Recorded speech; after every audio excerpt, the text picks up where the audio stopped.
नमस्कार, कैसे हैं आप सब? एक बार फिर आपके बीच में प्रिंस मिश्रा।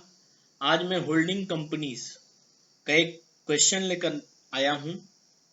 ये क्वेश्चन बहुत ही अच्छा क्वेश्चन है और एग्जामिनेशन पॉइंट ऑफ व्यू से बहुत ही यूजफुल रहेगा स्टूडेंट्स के लिए। तो आइए देखते हैं होल्डिंग कंपनीज में कंसोलिडेटेड बैलेंस शीट बनाकर एक क्वेश्चन। तो आइए आज हम एक देखते हैं क्वेश्चन होल्डिंग कंपनी का। होल्डिंग कंपनी का एक क्वेश्चन देखते हैं अपन। ये बहुत ही अच्छा क्वेश्चन है। ए लिमिटेड और बी लिमिटेड के निम्नांकित चिट्ठे 31 मार्च 2014 को है। इक्विटी शेयर आपका ए लिमिटेड का 10,000, प्रेफरेंस शेयर 10,000, इक्विटी शेयर 20,000। उसी प्रकार बी लिमिटेड का 4,000, 30,000। रिजर्व एंड सरप्लस दिया है 4,000, 1,000। स्टेटमेंट ऑफ प्रॉफिट है 5,000, 5,000। करेंट लाइबिलिटीज दिया है 4,000, 2,000। एसेट में 9,000 और 42,000 42,000 दिया हुआ है। यहाँ लिखा है 2,250 इक्विटी शेयर्स और 250 प्रेफरेंस शेयर्स इन्वेस्ट किया गया है, मतलब खरीदा गया है। ये अपने को दिया है नया चीज। अभी तक जितना भी क्वेश्चन आपने किया होगा उसमें केवल प्रेफरेंस शेयर के बारे में दिया था, लेकिन इस क्वेश्चन में दिया है कि इक्विटी शेयर भी खरीदा गया है और प्रेफरेंस शेयर भी खरीदा गया है। दूसरा बात नीचे लिखा है 1/4/2013 को अंश क्रय की तारीख को बी लिमिटेड के लाभ हानि खाते का 1,000 डेबिट बाकी था। डेबिट मतलब लॉस, अंडरलाइन करना है जब भी डेबिट हो।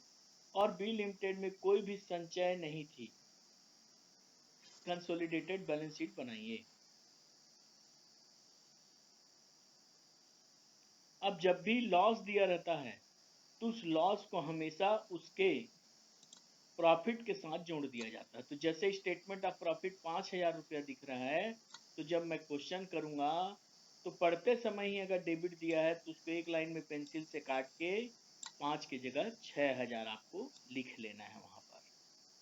अब देखिए इस क्वेश्चन में चूंकि पूरे शेयर्स नहीं खरीदे गए हैं तो हमें एक कैलकुलेशन भी करना रहता है।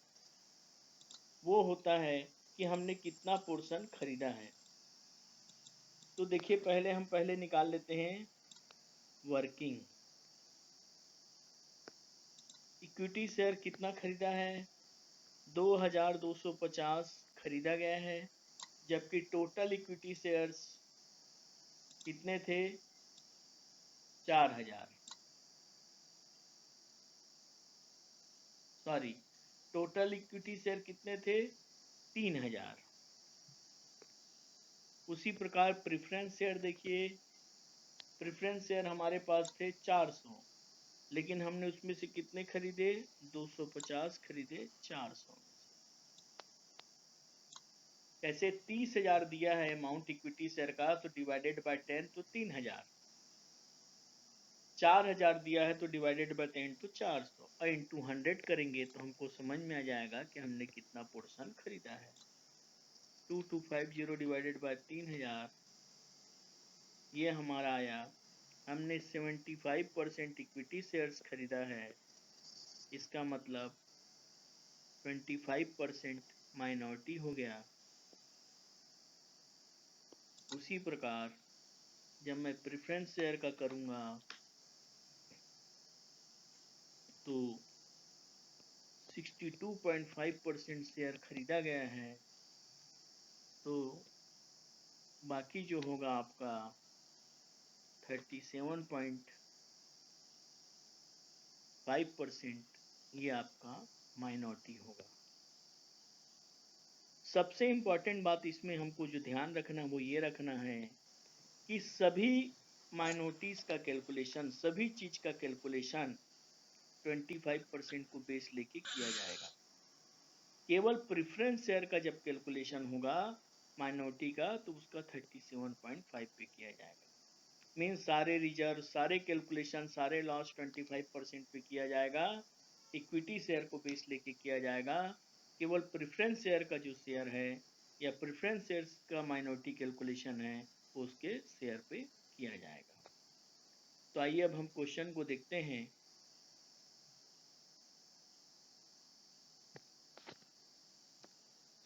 क्वेश्चन में हमको बोला है prepare consolidated balance sheet.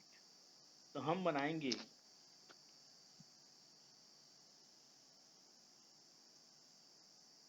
Consolidated balance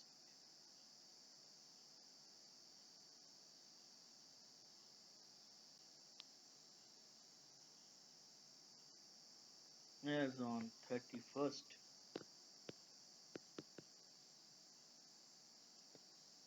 as on 31st March 2014।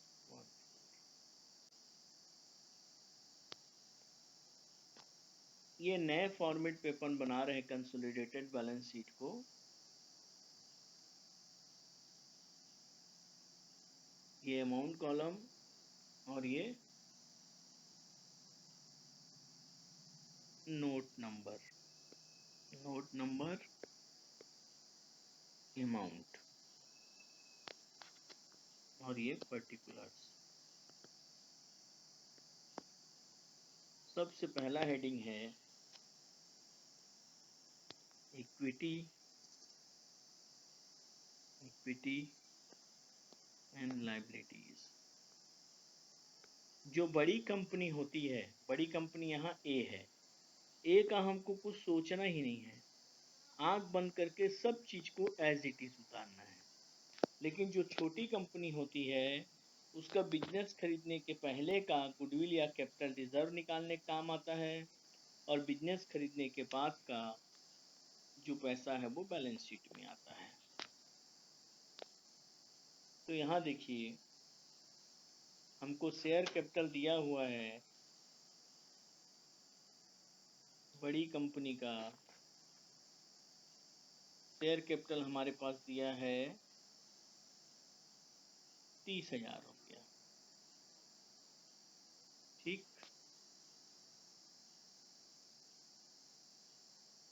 कैसे आया हमारा? ये इक्विटी शेयर कैपिटल है। इक्विटी शेयर कैपिटल कितना है? बड़ी कंपनी का लेना है अपने को, तो बड़ी कंपनी का कितना है? 20,000 रुपए का है, माने 2,000 इक्विटी शेयर 10 रुपए वाले। तो ये 20,000 इक्विटी और प्रेफरेंस शेयर है 10,000। इस प्रकार शेयर कैपिटल आपको दिख रहा है 30,000।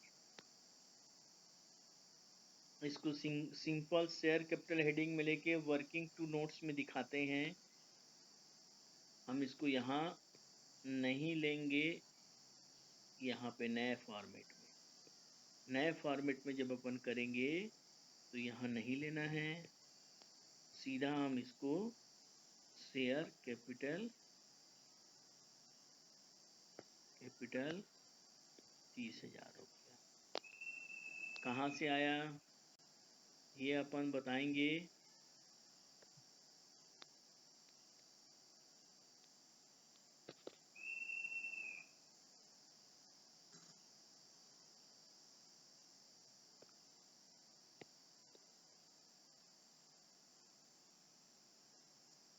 दूसरा है रिजर्व एंड सरप्लस।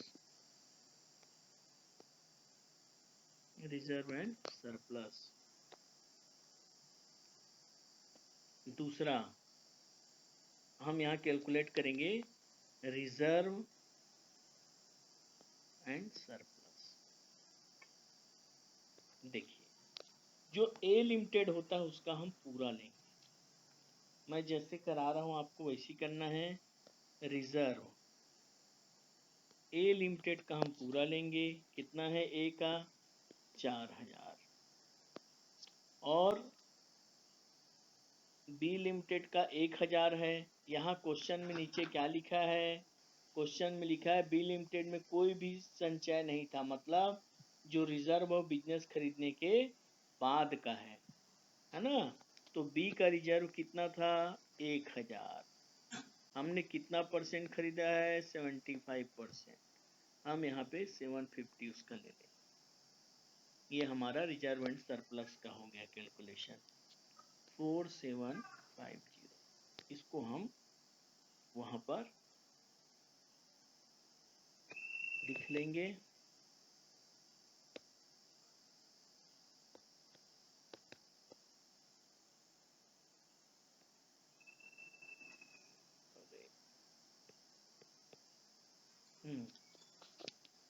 यहाँ लिखेंगे रिजर्व एंड सरप्लस कितना आया था हमारा, 4750। अगला यहाँ लिखा है प्रॉफिट एंड लॉस अकाउंट।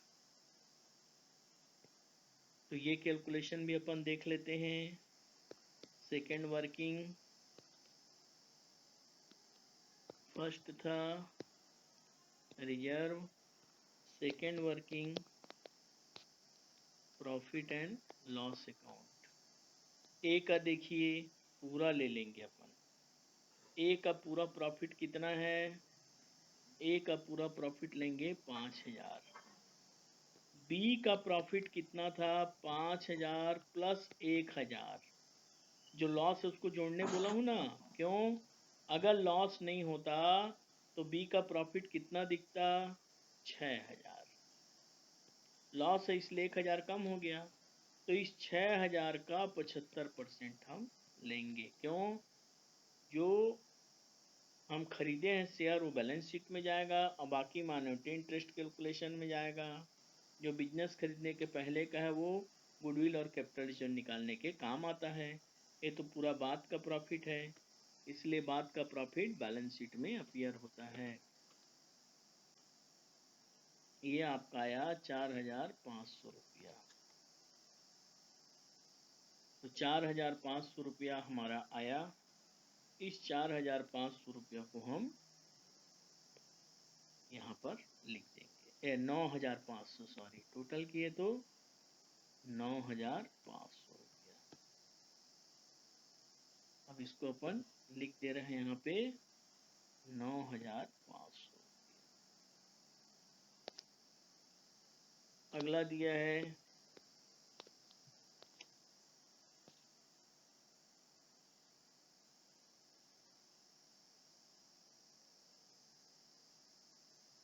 कभी भी जब हम 100% नहीं खरीदते हैं तो माइनॉरिटी इंटरेस्ट का भी कैलकुलेशन होता है। माइनॉरिटी इंटरेस्ट का जब हम कैलकुलेशन करते हैं तो उसमें पहले बात सबको लेते हैं, मीन्स बी लिमिटेड में जो भी डाटा है वो सब माइनॉरिटी इंटरेस्ट में आएगा। कैसे कैलकुलेट करेंगे, देखिए, माइनॉरिटी इंटरेस्ट, ये सब नोट टू अकाउंट से समझ लीजिए जो अपन वर्किंग कर रहे हैं। सबसे पहले बी लिमिटेड का क्या दिया है, प्रेफरेंस शेयर कितना दिया है, 4000। तो हमने इसका प्रेफरेंस शेयर का कितना परसेंट माइनॉरिटी में डालना है, 37.5%।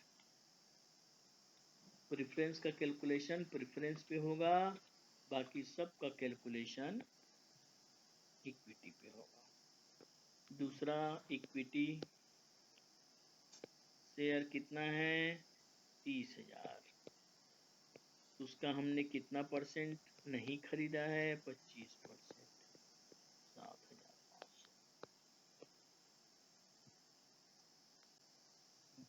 रिजर्व कितना है, रिजर्व है आपका, देखिए जो माइनॉरिटी होल्डर होते हैं वो कल भी मालिक हैं आज भी मालिक हैं, इसलिए सब पे कैलकुलेशन होता है ये 250। प्रॉफिट एंड लॉस को कितना माने हैं, 6000, इसका भी 25% मिलेगा।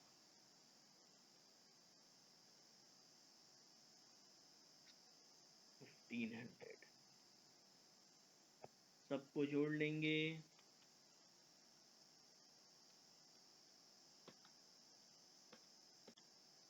ये आया मेरा 10,750, लेकिन लॉस भी है, लॉस 1000 है। तो जब मैं प्रॉफिट में कल मालिक था तो लॉस को भी मुझे बियर करना पड़ेगा। 250 यहाँ माइनस हो जाएगा। इस प्रकार से 10,500 जो होगा वो आपका माइनॉरिटी इंटरेस्ट में आएगा।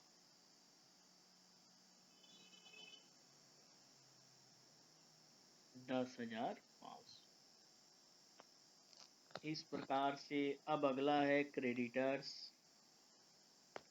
क्रेडिटर्स जो एक्सटर्नल लायबिलिटीज होते हैं उसको कुछ दिमाग ही नहीं लगाना है। 4000 इसका है, 2000 इसका है, दोनों को जोड़ के 6000, सीधा क्लोज।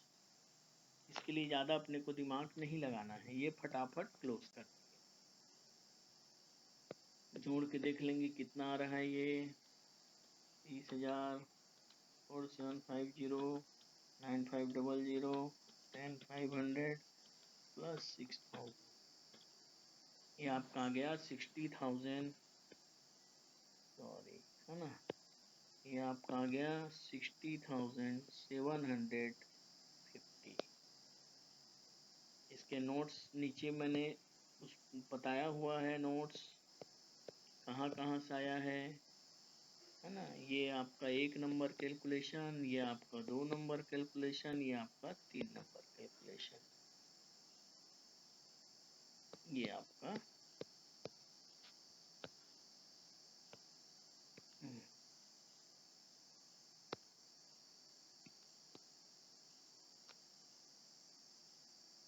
ये देखिए 3 नंबर कैलकुलेशन,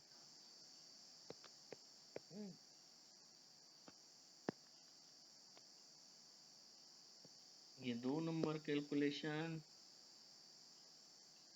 और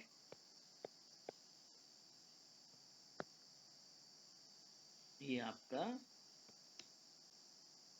1 नंबर कैलकुलेशन। कैलकुलेशन को एक बार फिर से छोटा करके आपको दिखा दे रहा हूँ, देखिए। रिजर्व के लिए कुछ नहीं किया, 4000 लिए प्लस 1000 इसका था, उसका 75% ले लिए। प्रॉफिट एंड लॉस के लिए क्या किया, 5000 था। ये देखिए सब बैलेंस शीट में आने वाला फिगर है। बैलेंस शीट में हमेशा हम बिजनेस खरीदने के बाद को लेते हैं, लेकिन जब माइनॉरिटी कैलकुलेशन करते हैं अपन, तो माइनॉरिटी कैलकुलेशन में पहले बात सबको लेते हैं। इसलिए बैलेंस शीट में जो भी ये सारा बी का कैलकुलेशन हो रहा है, किसका कैलकुलेशन हो रहा है, बी का कैलकुलेशन हो रहा है। क्यों, क्योंकि ए का तो सब चीज पूरा पूरा अपने को बैलेंस शीट में ले लेना है। अब उसके बाद अगला चीज हमको देखना है, गुडविल या कैपिटल रिजर्व कैलकुलेशन भी अपने को इसमें देखना पड़ेगा। ठीक है, तो अपन पहले देखते हैं कैलकुलेशन ऑफ गुडविल या कैपिटल रिजर्व। ये है आपका 4th कैलकुलेशन।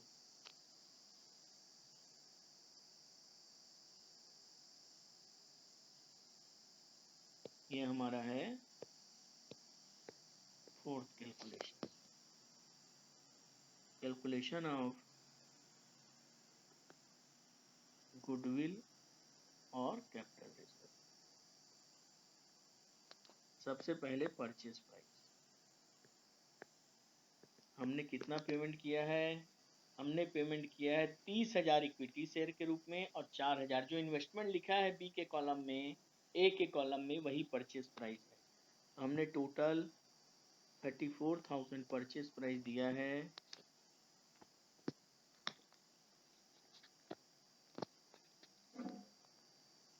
ठीक है, ये तो परचेज प्राइस है। तो अपन कैसे करेंगे, पहले जो जो अपन लिए हैं उसको पहले कैलकुलेट कर लेंगे। हमने क्या क्या लिया है, हमने जो लिया है पहले उसको कैलकुलेट करना है। तो पहले हम क्या क्या उसका लिए हैं, हमने लिया है पहले equity share capital.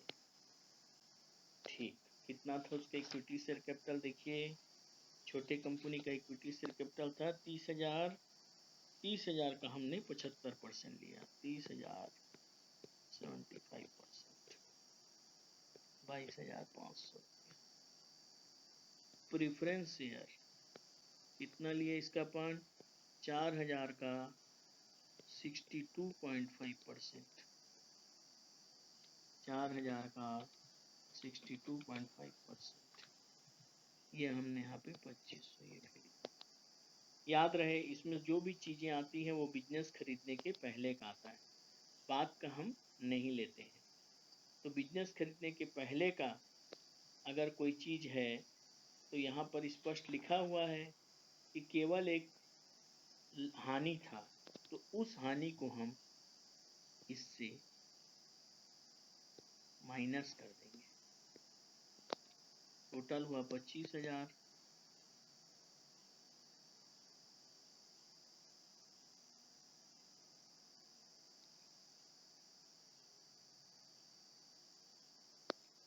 Minus loss 750, ये हो गया मेरा 24,250। और परचेज प्राइस देखिए ये हो गया नेट वैल्यू, और हमने परचेज प्राइस कितना पे किया है, हमने परचेज प्राइस पे किया है goodwill equals to purchase price minus net assets या नेट वैल्यू, वो हुआ हमारा 34,000 माइनस 24,250।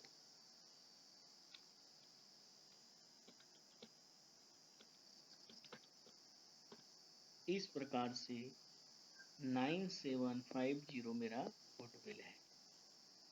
ये हुआ आपका कैलकुलेशन नंबर 4।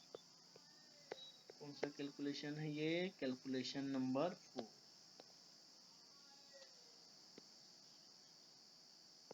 अब अपन किस में थे, अपन है एसेट के साइड में है। सबसे पहले लिखा है सेकंड कॉलम में लिखा है एसेट्स, एसेट्स में intangible assets, intangible assets that is goodwill, कितना है 9750। अदर एसेट्स, अदर एसेट्स कितना है, देखिए एक कंपनी का 9,000 है और बी कंपनी का 42,000, दोनों को जोड़ दिए अपन और वो हमारा हो गया 51,000। इस प्रकार से हम इसको क्लोज किए और ये 60,750 रुपया। तो सीखने का बात क्या है कि जब भी हम होल्डिंग कंपनी करते हैं तो हमको दो काम करना होता है।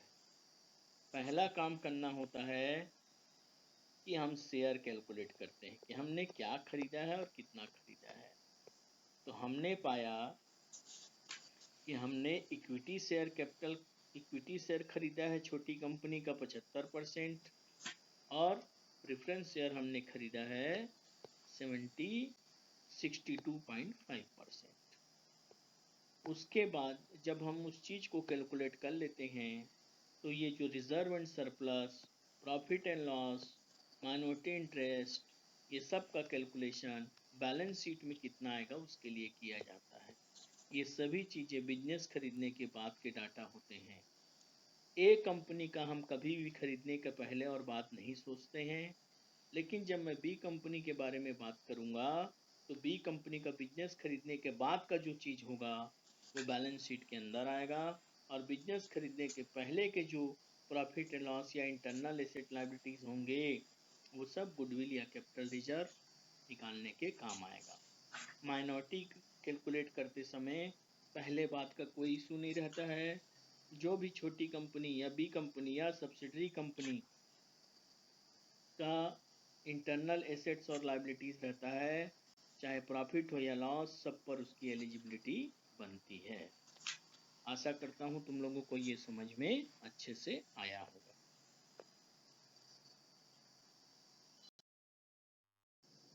Thank you please.